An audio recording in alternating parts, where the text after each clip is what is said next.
కర్కాటకం వారికి గనక చూసుకున్నట్లయితే మీకు జన్మరాశిలోకి గురువు సంచారం జరుగుతుంది. మరి జన్మరాశిలో గురువు వస్తే మంచిదా అంటే, రాశి కంటే కూడా రాశి నుంచి తను ఏ భావాలను అయితే యాక్సెప్ట్ చేస్తుందో, చూస్తుందో, వీక్షిస్తుందో ఆ భావాలకి మంచి జరుగుతుంది. మరి ఈ జూన్ 2వ తేదీ నుంచి ఈ సంవత్సరం పోయిన సంవత్సరం లాగే మనకి గురువు 3 రాశులు మారుతున్నాడు. దీనివల్ల దేశకాల పరిస్థితులు ఎటువంటివి ఉంటాయనేది కూడా నేను చెప్తాను. అదేవిధంగా ఈ గురువు రాశిలోనే ఉండడం కాకుండా ధనభావంలో కూడా నవంబర్ మాసంలోకి వెళ్తాడు. ప్రస్తుతం మీకు ధనభావంలో కేతు ఉన్నాడు.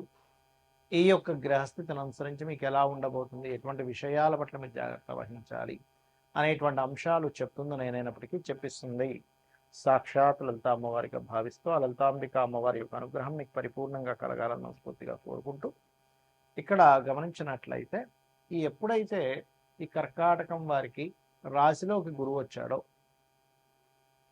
ఇది ఇచ్చేటువంటి రిజల్ట్ ఏదైతే ఉందో ప్రత్యేకంగా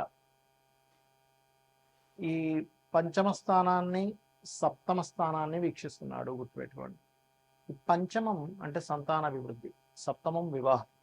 అంటే రాశిలో శుభగ్రహం ఉంటూ సప్తపంచమాలను వీక్షిస్తూ భాగ్యభావాన్ని కూడా వీక్షిస్తుంది. కాబట్టి మీకు ఉన్నత విద్యల కోసం న్యాచురల్గా కర్కాటం అనేది న్యాచురల్ 4th లగ్న, 4th రాశి అని కూడా అంటూ ఉంటుంది.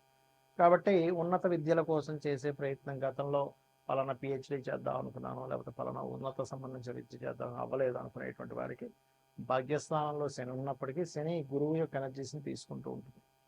కాబట్టి ఇక్కడ శని గురువులు పరస్పరము ఎనర్జీస్ ఎక్స్చేంజింగ్షిప్లో ఉన్నాయి అక్కడ. కాబట్టి సంతానము లేని వారికి సంతాన యోగాన్ని, సంతానం కోసం చేసే ప్రయత్నం ఫలిస్తుంది. ఐవీఎఫ్లో ఐయుఎల్ చేయించుకునేటువంటి వారికి, మరియు రాజకీయ నాయకులు కూడా అనుకూలత ఇస్తుంది లగ్నంలో గురువు వచ్చినందుకు. వివాహం కోసం చేసే ప్రయత్నం ఫలిస్తుంది. లేదా కొంతమంది చూడండి, ప్రాజెక్ట్ ఉంటుంది, ఎవరో పార్ట్నర్స్ కావాలి, ఫండ్ పెట్టేవాళ్ళు కావాలంటూ ఉంటారు, అటువంటివి కూడా యోగిస్తుంది. కాకపోతే ఇక్కడ ఫండ్స్ అనేటువంటివి ధనస్థానాన్ని సూచించేవి. కాబట్టి మీరు కేతుగ్రహం 2వ భావంలో ఉంది కాబట్టి 2వ స్థానంలో మీరు కేతు ఉన్నందుకు గణపతి ఆరాధన ఎక్కువగా చేయండి. మీరు ఎంత గణపతిని ఆరాధిస్తూ ఉంటే అంత బాగుంటుంది, గుర్తుపెట్టుకోండి. ఇక మీరు నిత్యము చేయవలసినటువంటిది సుబ్రహ్మణ్యేశ్వర స్వామి యొక్క అష్టకం చదువుకోవడం చేయండి. అన్ని విధాల మీకు బాగుంటుంది. మనకి ఈ గురువు మార్పు మూలంగా పోయిన సంవత్సరం చూడండి 3 రాశులు మారాడని చెప్పుకున్నాం. వృషభము, మిథునము కర్కాటకంలోకి వచ్చి మళ్ళీ మిథునంలోకి వెళ్ళిపోయాడు. ఈ సంవత్సరం కూడా ఈ పరాభావనామ సంవత్సరంలో కూడా గురువు మిథునము, కర్కాటకము, సింహం. కాబట్టి ఏమిటిది, ఎప్పుడైనా ఇలా మారినప్పుడు ఏమవుతుందంటే మీరు గమనించండి. కావాలంటే రకరకాల రాష్ట్రాల నుంచి ప్రజలు మార్పులు చెందడం, రకరకాల దేశాల నుంచి మైగ్రేట్ అవ్వడం జరుగుతూ ఉంటుంది. Point number 1. రెండవది నష్టము, జీవ నష్టము అని చెప్తారు. మేధిని జ్యోతిష్యం అని అవుతుంది, అది ముండేన ఆస్ట్రాలజీ. అదేంటంటే పర్సనల్ చార్ట్ కాకుండా దేశాల మీద ప్రభావం చూపిస్తూ ఉంటుంది. అలాగే గురువు ఎప్పుడైతే కర్కాటకంలోకి వెళ్ళాడో వాహన ప్రమాదాలు, నీటి ద్వారా వచ్చే ప్రమాదాలు, నీటి నుంచి వచ్చే వైరస్లు పెరుగుతాయి. కాబట్టి మీరు ఖచ్చితంగా కాస్త మీరు నీరు తాగేటప్పుడు కాచి చల్లార్చిన నీరు తాగండి. ఎందుకంటే అలాగా గురువు మంచి స్థానంలోకి వెళ్తున్నాడు కదా, ఉచ్చ స్థానంలోకి వెళ్తున్నాడు కదా అనిపించవచ్చు. ఇక్కడ ఏంటంటే ఆ గురువు స్వరూపం ఎలా ఉందో చూడాలి. ఇప్పుడు చూడండి, మంచివాడే మన ఇంట్లో పిల్లడే, వాడిని తీసుకెళ్ళి కౌంటర్లో కూర్చోబెట్టాడు ఒక తండ్రి. వాడి బుద్ధి సరిగ్గా లేదు, వ్యసనాలకు గురయ్యాడు అనుకున్న కౌంటర్లో ఉన్న 100, 200, 500 పక్కకి వేసుకుంటాడు. కానీ వాళ్ళ దగ్గర వర్క్ చేసే వర్కరే, కానీ అలాంటి బుద్ధి లేదనుకోండి, అలాంటి వ్యక్తి అయ్యో నేను సారికి అట్లా ఎడతాను, నేను అన్యాయం చేస్తానని న్యాయంగా ఉంటాడు. అంటే ఏంటి, ఆ స్వరూపం మారితే ఆ ప్రభావం ఉంటుంది. కాబట్టి ఖచ్చితంగా ఇక్కడ నీటి సంబంధంగా, వైరస్ల సంబంధంగా పెరగనుంది,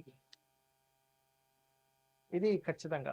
రెండవది, ఇప్పుడు చూడండి యుద్ధాలన్నీ సమసిపోయినట్టుగా కూల్ అయిపోయాయి, ఏమీ లేదనుకుంటున్నాం. కానీ కుజుడు ఎప్పుడైతే నీకు మేషంలో వచ్చాడో, ఇప్పుడు ప్రజెంట్ రాబోతున్నాడో, దీని ఫలితం ఏమిటంటే మరలా మీకు ఈ మే 11వ తేదీ నుంచి మారుతున్నాడు. కాబట్టి ఖచ్చితంగా యుద్ధ సంబంధించినటువంటిది పెరగనుంది.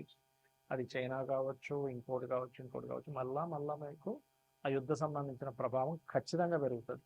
నేను గతంలో కూడా చెప్పాను, ఈ శని కుజుడు కలిసి ఉండడమే కాదు, కుజుడు మేషంలోకి వచ్చినా కూడా జరుగుతాయని అది అలా ఉంది. అదేవిధంగా కాస్త ఎండలు, విపరీతమైన ఎండలు పెరగడం, విపరీతమైన వర్షాలు పడడం, ఇటువంటివన్నీ కూడా ఇస్తారు. అందుకే చూడండి, మనకి మొన్న ఈ మధ్య కూడా చాలామంది మోడీ గారు ఏంటి బంగారం కొనొద్దన్నారు, విదేశాలకు వెళ్ళొద్దన్నారు, డీజిల్ జాగ్రత్త వాడుకోమన్నారు. ఎందుకు అంటే చూడండి, ఎప్పుడైనా కానీ యుద్ధాలు వచ్చినప్పుడు బంగారం విపరీతంగా పెరుగుతుంది, కానీ సడన్గా తగ్గిపోతుంది కూడా.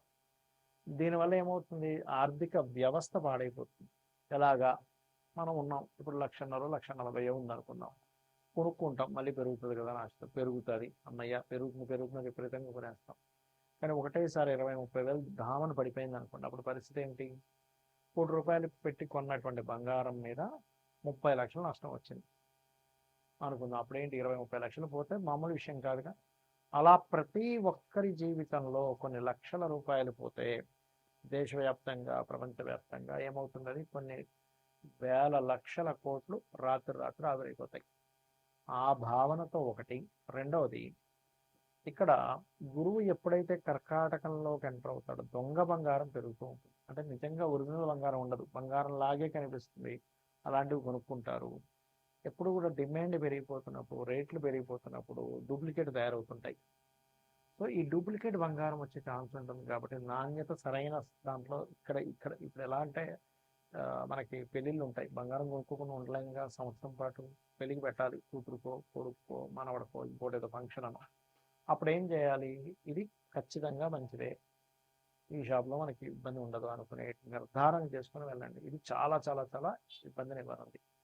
కర్కాటకంలోకి గురువు ప్రవేశం అనేటువంటిది వాహన ప్రమాదాలు, నీటి ప్రమాదాలు, నీటిలో ఉండేటువంటి నీటి ద్వారా వెళ్ళేటువంటి వాహనాల ద్వారా, లేకపోతే నీరు ద్వారా వచ్చేటువంటి ఇబ్బందులు, లేకపోతే అకాలంగా సడన్గా వచ్చే వర్షాల వల్ల కొంత రైతులకు ఇబ్బంది ఉంది. కాబట్టి వర్ష సంబంధమైన దాన్ని అర్థం చేసుకుంటూ పాటించుకుంటూ కాస్త రైతులు ఉండాలి, గుర్తుపెట్టుకోండి. అలాగే ఇక్కడ మరొక విషయం ఏంటంటే, దీని యొక్క ప్రభావం 45 రోజుల పాటు ఎక్కువగా ఉంటుంది, ఈ కుజుడి యొక్క ప్రభావం. ఎందుకంటే గురువు కర్కాటకంలోకి మారాడు, కుజుడు ఓన్ హౌస్లోకి వచ్చేసాడు. కుజుడు దృష్టి కర్కాటకంలో ఉండే గురువు మీద ఉంటుంది. కాబట్టి ఏంటి, ఈ వాహనాలు అధిక వేగం మీద వెళ్ళడం అనేది తగ్గించండి. నీటి ప్రదేశాల్లో కొన్నిసార్లు వర్షం పడితే విపరీతంగా వర్షం ఉంటుంది, నడుచుకుంటూ వెళ్తే టక్కన మ్యాన్ హోల్లో పడిపోతుంది, ఇలాంటివి ఉంటాయి, డేంజర్స్ ఉంటాయి. నీటి మూలంగా వచ్చే ప్రమాదాలు, నీటి మూలంగా వచ్చే వైరస్లు, నీటి మూలంగా వచ్చేటువంటి ఇబ్బందులు ఉన్నాయి. కాబట్టి ఈ విషయంలో కాస్త జాగ్రత్త ఖచ్చితంగా వహించండి, గుర్తుపెట్టుకోండి.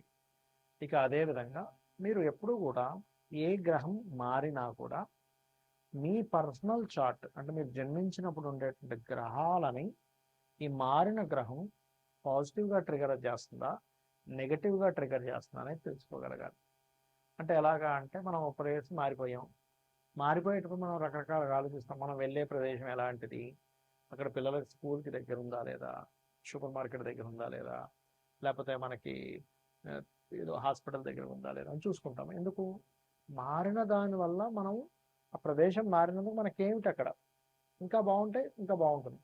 అలాగే ఒక గ్రహం మారేటప్పుడు, గురువు మారాడు, కుజుడు మారుతున్నాడు, రవి మారుతున్నాడు, ఇలా మారుతూ ఉంటాయి ఎప్పటికప్పుడు. మారేటప్పుడు ఏంటంటే మేజర్ ప్లానెట్ అంటే గురువు, శని, రాహుకేతువులు మేజర్ ఇన్సిడెంట్స్ మన లైఫ్ని టర్న్ చేసేటువంటి ఇన్సిడెంట్స్ ఇచ్చే గ్రహాలు. కాబట్టి వీటి ప్రభావం ఎక్కువగా ఉంటుంది.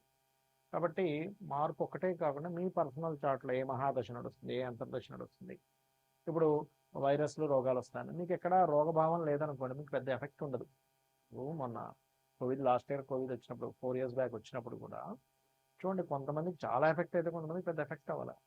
Depend on your personal chart ఎలా ఉందనే దాన్ని అర్థం చేసుకుంటూ ముందుకు వెళ్ళాలి. శ్రీమాత్రే నమః.